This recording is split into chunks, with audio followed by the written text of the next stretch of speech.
नमस्कार, मी हर्षा लाड. हा मी पैसे मला हात नाही लावायचा. मी उडी मारणार लगेच. मी उडी मारणार, अजिबात नाही.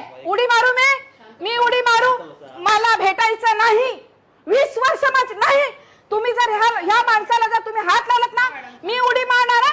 हा, मी घरी जाऊन पण विष पिणार. हे पैसे घेऊन आले भीक द्यायला. उमेश वाघ, जॉईंट सीओ म्हाडा. ह्या माणसानी गरीब लोकांना नाही थांबवायचा. सुप्रीम कोर्टाच्या निर्णयाची अवहेलना तुम्ही करताय. ह्या उमेश वाघनी 20 वर्ष गरीब लोकांना घरं दिलेली नाहीयेत. त्याचा रेट, ह्या उमेश वाघचा रेट ठरलेला आहे.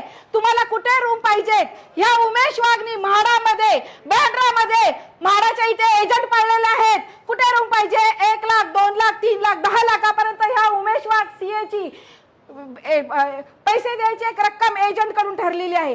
20 वर्ष माझ्याकडे आलेली लोक रूम साठी फिरतायत आणि त्याला पैसे न दिल्यामुळे मी स्वतः सीओ साहेब शंभरकर साहेबांना मी भेटले. त्यांच्याकडे जाऊन काम नाही झालं. मी आंदोलन घेतलं कालपासून, तरी सुद्धा मला कोणी विचारलं नाही. आज मी श्रीमान उपमुख्यमंत्री एकनाथ शिंदे साहेबांच्या पीएशी बोलले. ही भीक घे उमेश वाघ, भीक घे. तुझ्या बायका पोरांना कपडे घे. मला हात लावायचं नाही. मी वरनं उडी मारणार. कोण मला मारणार आहे? मला कोण मारणार आहे? घे उमेश वाघ. काय पाहिजे तुला सांग. तुला पैशांचा, हारांचा, नोटांचा बंडल. उमेश वाघ, भीक घे. गरीब लोकांच्या टाळूवरचं लोणी खा.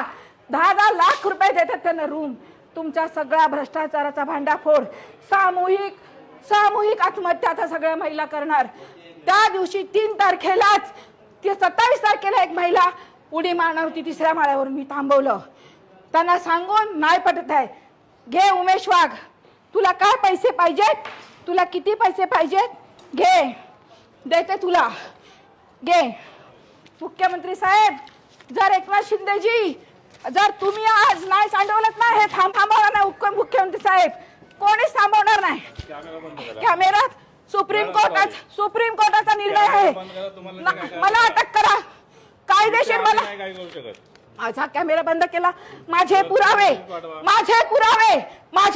जर मिटवत नाही, माझे पुरावे